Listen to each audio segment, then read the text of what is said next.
Hi வணக்கம். இன்றைக்கி pepper chicken தாங்க பார்க்க போகிறோம். வாங்க எப்படி சேர்த்துன்னு பார்க்கலாம். கடாயில் எண்ணெய் சேர்த்துக்கிட்டு பட்டை, லவங்கம், ஏலக்காய், சோம்பு எல்லாத்தையும் சேர்த்துக்கலாம். இதோட அரைச்ச வெங்காயத்தையும் சேர்த்துக்கலாம். ஒரு 3 பெரிய வெங்காயத்தை அரைச்சி எடுத்துருக்கேன். இதை சேர்த்துக்கலாம். இதோட இது நல்லா வதங்கி வரட்டும்.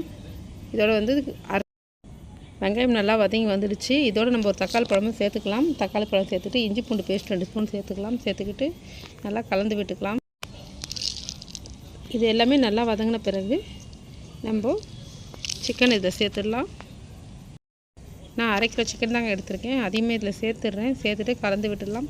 கலந்து விட்டுட்டு நல்லா கலந்து விட்டுடலாம். கலந்து விட்டுட்டு இதோட மஞ்சத்தூள், கருவேப்பிலை, தேவையான சால்ட்டு சேர்த்து நம்ம கொஞ்சம் நேரம் அப்படியே மூடி வச்சிடலாம்.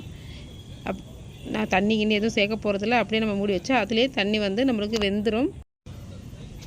நம்ம இப்படி தண்ணி சேர்க்காமல் வேக விடும்போது சீக்கிரமாகவே நம்மளுக்கு நல்லா வெந்துடும். இப்போது அதோடு ஒரு 2 கருவேப்பிலை சேர்த்துக்கலாம். சேர்த்துட்டு கலந்து மூடி வச்சிடலாம். இப்போ ஒரு மிக்ஸி ஜாரில் பட்டை, லவங்கம், ஏலக்காய்,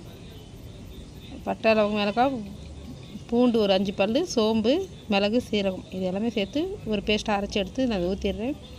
இது நல்லா கலந்து விட்டுடலாம். இது கூட கொஞ்சமாக தண்ணி சேர்த்துட்டு கலந்து விடலாம். நல்லா கலந்து விட்டுருங்க. கலந்து விட்டுட்டு இது கூட 1 ஸ்பூன் மிளகாத்தூள் நம்ம சேர்த்துக்கலாம்.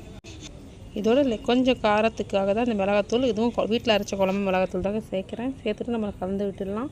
நம்ம ஏற்கனவே கறி வதங்கும் போது உப்பு சேர்த்துருக்கோம். உப்பு பத்தலைனா சேர்த்துக்கோங்க. அதுவே சரியாக இருந்ததுன்னா விட்டுடலாம். இப்போ இது நல்லா கலந்து விட்டுட்டு நான் மூடி வச்சிடுறேன். பாருங்கள், மூடி வச்சுட்டு உங்களுக்கு திறந்து காட்டுறேன். சூப்பராக சிக்கன் ரெடி ஆகிடும். இங்கே பாருங்கள் எவ்வளோ சூப்பராக ரெடி ஆகிடுச்சு. இது பெப்பர் சிக்கன் நீங்களும் இந்த மாதிரி செஞ்சு பாருங்கள். இப்போது சாப்பிட ரெடி ஆகிடுச்சு பெப்பர் சிக்கன். இதில் கொஞ்சமாக புதினா இலை தூவி நான் இறக்கிடுறேன். இது அற்புதமாக சூப்பராக செம்ம டேஸ்ட்டாக இருந்ததுங்க. நீங்களும் இந்த மாதிரி செஞ்சு பாருங்கள்.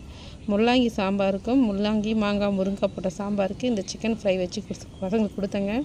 அவ்வளோ சூப்பராக சாப்பிட்டாங்க. நீங்களும் இந்த மாதிரி ட்ரை பண்ணி பாருங்கள். தேங்க்யூ.